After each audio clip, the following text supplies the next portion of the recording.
Standard 10 students, in bio the human respiratory system हम लोग को पढ़ना था, जिसमें तुम लोग ये जैसा कि अपने पेज नंबर बुक में पेज नंबर 16 में ये डायग्राम देख सकते हो। Human respiratory system, air इंटर्स the nose through the nostril, when air passes through the nose it is warmed. तो यहाँ पर जो है नेज़ल कैविटी में नोस्ट्रिल के थ्रू, नोस्ट्रिल जो होल होता है उसके थ्रू जो है एयर पास करता है। उस समय जो एयर जो पास करता है वो वार्म होता है। Moisture and filtered, the hairs present in the nose filter out particles in the incoming air. जैसा कि हम लोग जानते हैं नोस्ट्रिल के अंदर हेयर लाइक स्ट्रक्चर होता है, वो क्या करता है, जो एयर पास करता है उसे मॉइस्चन भी करता है और फिल्टर भी करता है। और उससे पास होता हुआ जो एयर है वो मॉइस्चन होकर वो मॉइस्चन कैसे हो जाता है, अंदर में म्यूकस प्रेजेंट होता है। म्यूकस क्या होता है, व्हाट इज़ म्यूकस? तो म्यूकस जो है वो चिपचिपा एक सब्सटेंस होता है जो कि नोस्ट्रिल के अंदर यहाँ पे मौजूद होता है, और वो ही जो है मॉइस्चन करता है उससे पास होते हुए जो एयर है, और वो और ज़्यादा फिल्टर कर देता है उससे। पहले तो हेयर फिल्टर करता है, उसके बाद म्यूकस के पास से भी होता हुआ जब एयर जो वार्म एयर है जब फ्लो करता है तो blood flowing through the capillaries in the nose, वहाँ पे जो नोज़ के अंदर जो एयर होता है warmed by the blood flowing through the capillaries in the nose, वहाँ से जो अंदर में कैपिलरीज होते हैं, नर्व्स होते हैं पतले पतले, उसके थ्रू जो ब्लड पास कर रहा होता है वो जो है उस एयर को वार्म करता है। The respiratory tract from the nose to the bronchioles is lined by the mucus membranes and cilia. तो यहाँ पे जो देख सकते हो रेस्पिरेटरी ट्रैक्ट जो है वो एक तरह से वो रास्ता हो गया, एयर जाने का जो पैसेज हो गया उसे कहेंगे। तो the respiratory tract from the nose to the bronchioles, nose से लेकर स्टार्ट होता है और ब्रोंकियोल्स तक जो एयर का पैसेज होता है उसी को बोलते हैं respiratory tract. The mucus and cilia act as additional filter, और म्यूकस और सीलिया जो है वो एडिशनल फिल्टर का काम करते हैं। वो जो है एक जो हेयर लाइक स्ट्रक्चर से फिल्टर होता हुआ इनसे भी और फिल्टर हो जाता है वो एयर जो पास कर रहा है। Behind the nose lies the pharynx, जैसा कि तुम डायग्राम में देख सकते हो नोज़ के बिहाइंड में जो यहाँ पे लैरिंग्स है, तो behind the nose lies the pharynx, जो थ्रोट होता है फेरिंग्स, और इधर लैरिंग्स। तो there are two passage here, one for the food and one for the air. यहाँ जो फेरिंग्स है यहाँ पर तुम देख सकते हो बहुत हल्का सा ही ये रास्ता जो है लगभग इसी तरह, अगर हम लोग देखते हो कि अगर सोकर खाते पीते हैं तो इधर से उधर अलग पैसेज में जाने से हम लोग सड़क भी जाते हैं, हमें छींकें आने लगती है, खांसी होने लगती है। तो इसलिए क्योंकि यहाँ पे तुम देख सकते हो लैरिंग्स और एयर और फूड जाने का पैसेज बस थोड़ा सा ही डिफरेंट है। तो one for food and one for the air. The air passage from the pharynx to the larynx और the voice box, the opening leading to the larynx is called glottis. तो यहाँ पे तुम देख सकते हो ये है ग्लॉटिस, डायग्राम में जैसा कि दिख रहा है ये है ग्लॉटिस। ग्लॉटिस जो है ये ओपनिंग है, जो फेरिंग्स और लैरिंग्स के यहाँ पर से ये एयर जाने का जो पैसेज है वो है ग्लॉटिस। तो the air passage from the pharynx to the larynx और the voice box, the opening leading to the larynx is called glottis.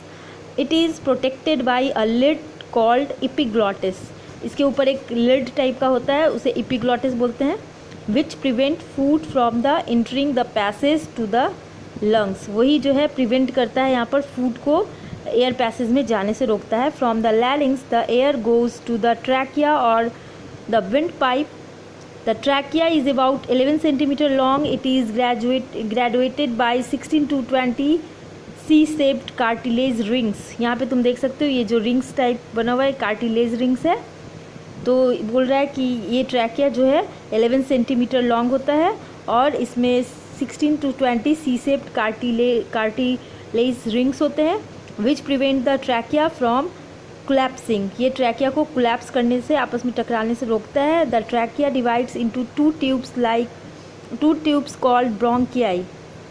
ये जो ट्रैकिया है वो दो ट्यूब से इस तरह से उसे उसे जो है ब्रोंक्यूल्स बोलते हैं। जैसा कि तुम डायग्राम में देख सकते हो, इस तरह से ये डिवाइडेड है। तो ये ब्रोंक्यूल्स है। The bronchioles enter the lungs and divided further into finer branches called alveolar duct. ये जो ब्रोंक्यूल्स है ये लंग्स, दोनों लंग्स में इस तरह से डिवाइडेड होकर फिर से ये खुद डिवाइडेड है, जिसको ये जो देख सकते हो कॉटन टाइप स्ट्रक्चर है, उसे एल्वियोलस, एक सिंगुलर फॉर्म में एल्वियोलस बोलते हैं, ऐसे एल्वियोलस डक्ट, एल्वियोलाई बोलते हैं। तो यहाँ पे ये बोल रहा है कि the bronchioles enter the lungs and divided further into finer branches called alveolar duct. This open into extremely thin walled grape shape air sacs called alveoli, which alveolus is covered by a web of blood capillaries.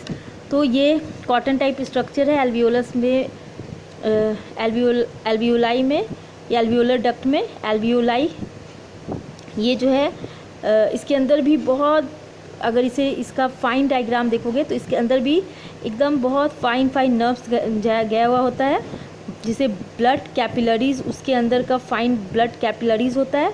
और lung जो है, lungs are a pair of spongy organ lying in the chest cavity formed by the ribs.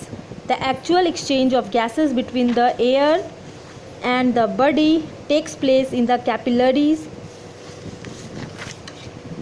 covered alveoli inside the lungs. Here oxygen from the air in the alveoli goes into the blood and the carbon dioxide in the blood goes out. तो यहीं पे जो ये lungs जो है, pair of lungs जो है, उसमें स्पॉन्जी ऑर्गन्स होते हैं ये, और ये चेस्ट कैविटी में रिब के पास यहाँ पे, और नीचे में यहाँ पे तुम देख सकते हो ये डायफ्राम है, जो कि अप एंड डाउन जब एयर इंटर करता है और फिर एयर बाहर, कार्बन डाइऑक्साइड बाहर आता है और O2 अंदर जाता है, तो इसी समय ये जो डायफ्राम है ये अप्स एंड डाउन इस तरह से ब्रीथ करता है। तो यहाँ पे द ऑक्सीजन बाइंड्स, यहाँ पे the actual exchange of gases between the air and the body takes place in the capillary covered alveoli inside the lungs, जो कि लंग्स के अंदर एक्चुअल जो है एयर का एक्सचेंज होता है, जो कि कवर्ड होता है कैपिलरी से। Here oxygen from the air in the alveoli goes into the blood. यहीं पे जो एयर है उसमें का ऑक्सीजन जो है वो ब्लड में जाता है यहीं पे, एंड कार्बन डाइऑक्साइड जो है वो ब्लड से बाहर आ जाता है। The oxygen binds the haemoglobin molecules. Oxygen जो है वो कौन बाइंड करता है, तो हमारे ब्लड में मौजूद जो हीमोग्लोबिन पिगमेंट है, रेड ब्लड पिगमेंट, वो जो है इस ऑक्सीजन को बाइंड करता है।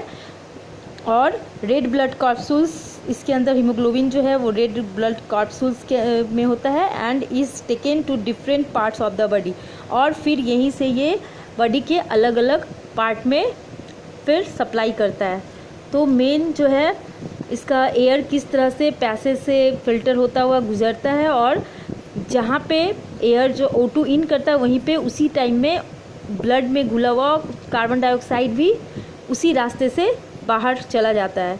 तो मेन इसका जो ह्यूमन रेस्पिरेटरी सिस्टम का जो मैकेनिज़्म है मेन यही है, लेकिन इसके साथ साथ और भी मैकेनिज़्म जो है जैसे breathing mechanism, inspiration, expiration, transport of gases कैसे होता है, ये सारा मैं नेक्स्ट क्लास में एक्सप्लेन करूँगी। Thank you.